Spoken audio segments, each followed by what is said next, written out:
ease of selling. It could be a certain category of needs that they might have. It could be that they're pleasant to do business with. It could be customer retention, however you want to define it. But when you come up with your top 20%, I want you to paint a picture, write it down, of what these people might have in common. What is it about these top 20% that I could use in my prospecting efforts so that when I go out and prospect, I want to prospect initially, primarily, maybe even solely, for new prospects who fit the profile of the top 20%. Does that make sense?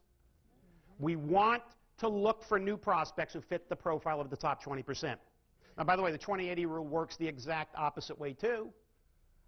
20% of our customers give us 80% of our grief and aggravation.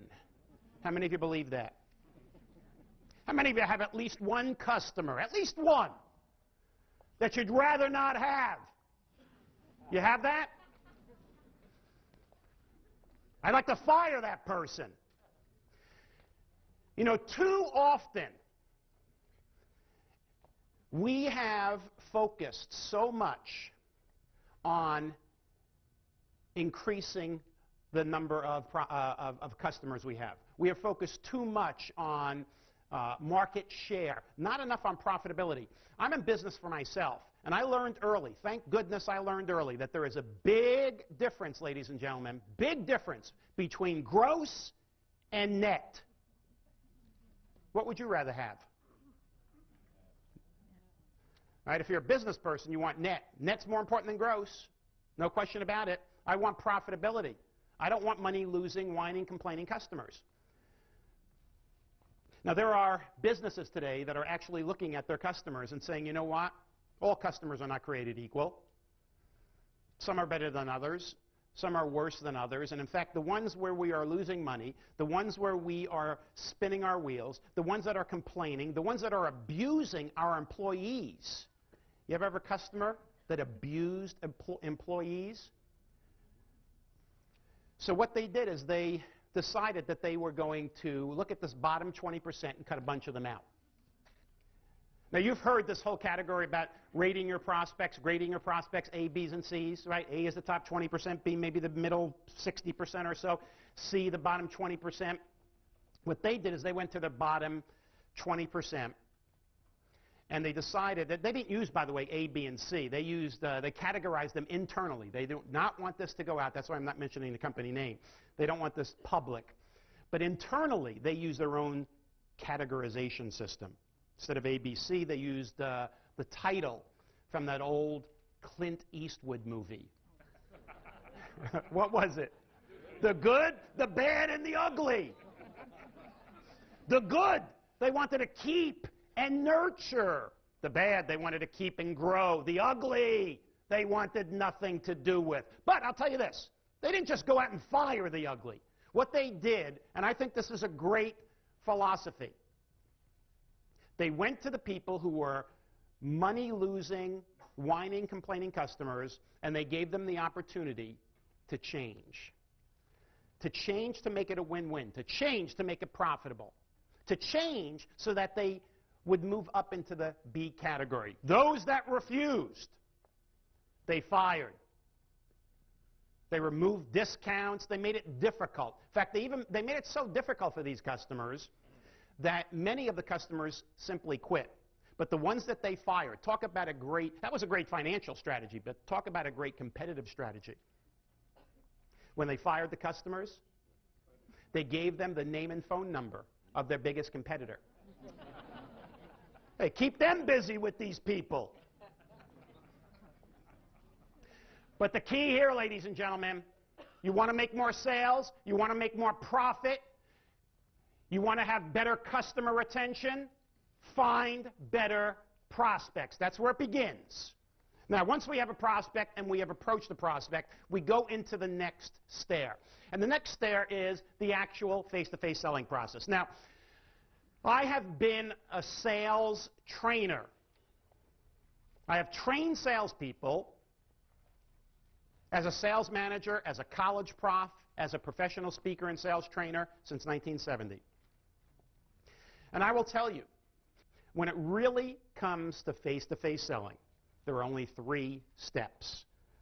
We could tell you there's 7, there's 12, there's, whatever, but there really are only 3 in face-to-face selling. Step number 1, needs analysis. A needs analysis, finding out problems and opportunities on the part of the customer. Step number 2, solutions. Coming up with a product or products and services that will either solve the problem that they have or seize an opportunity for them. See, all customer needs pretty much fall into one of 2 categories. And as you're doing your information gathering, please remember this. Very simple. You're looking in a needs analysis. Number 1, problems that you can help them solve. Number 2, opportunities that you can help them seize. Simple as that. All information you gather, a problem or an opportunity. Third step, what is it? Pretty obvious. We have the needs, we have the solutions, closing.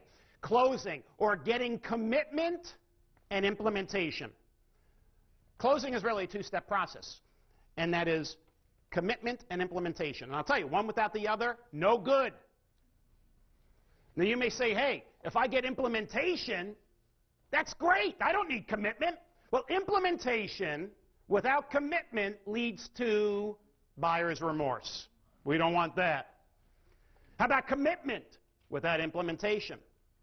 Hey, Dana, I love your product, I love you, I love the company, and I'm going to buy someday. You ever have that? We need both.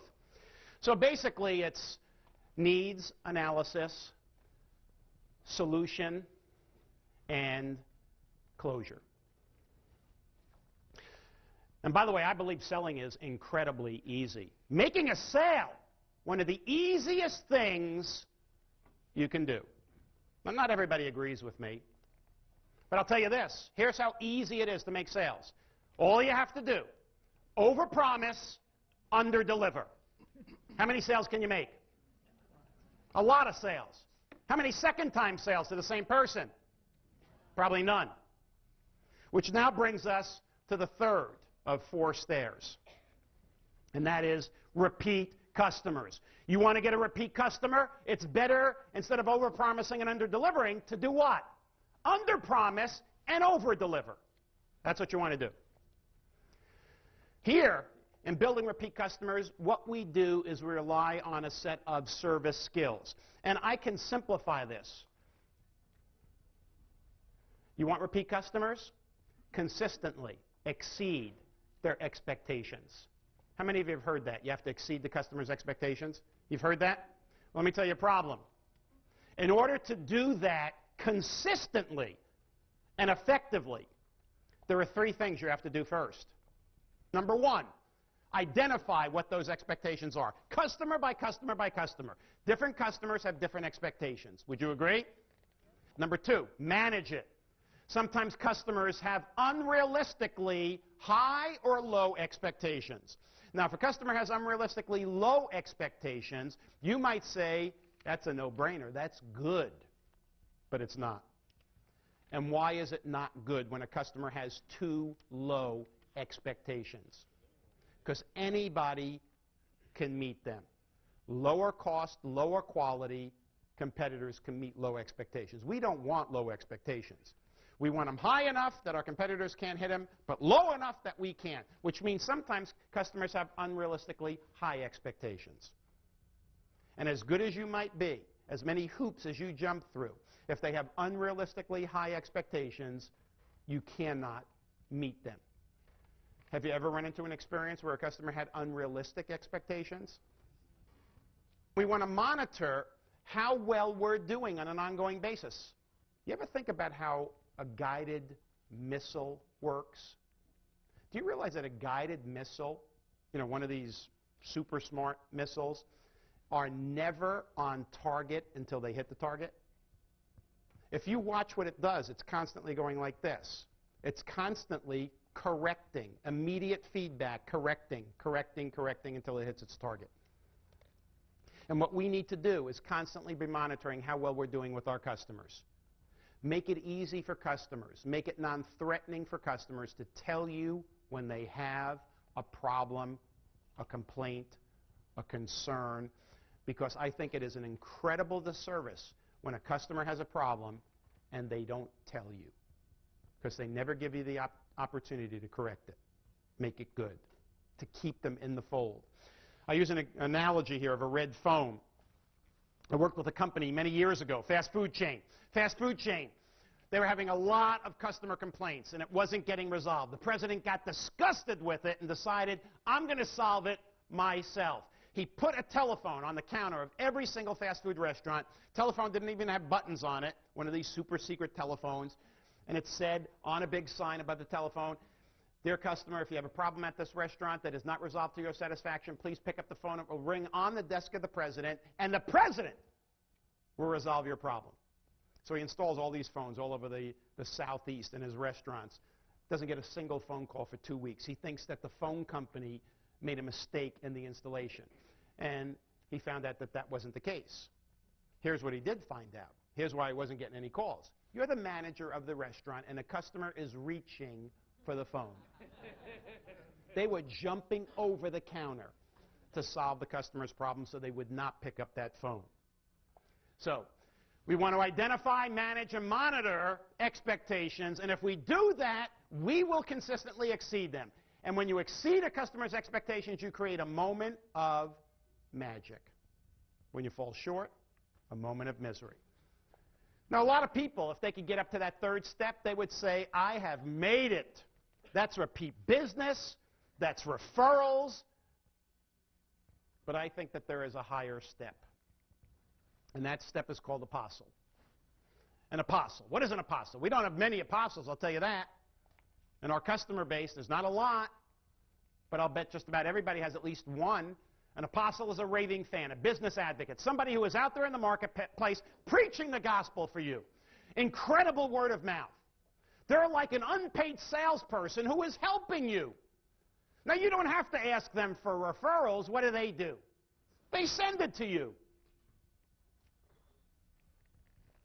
How many of you have at least one apostle that you can identify just like this? One apostle. And what value would you put on apostles? Priceless. Priceless. You build apostles through your relationship skills. One to one, one at a time, a lot of attention, a lot of nurturing. Now, I'm going to show you a strategy that you can create more apostles. Before I show you the strategy, let me ask you this. How many of you have a written plan, step-by-step action plan, on how you will increase the number of apostles that you have each and every year? You have it written down, and it's step-by-step action plan. Can I see your hands? All right. 2 people, which is 2 more than this morning. Because most audiences, I don't care how big the audience is, I rarely see a single hand go up. And the reason is, we know apostles are priceless, we love apostles, we wish we had more of them, and we just think that they happen. They either happen or they don't. You can create apostles.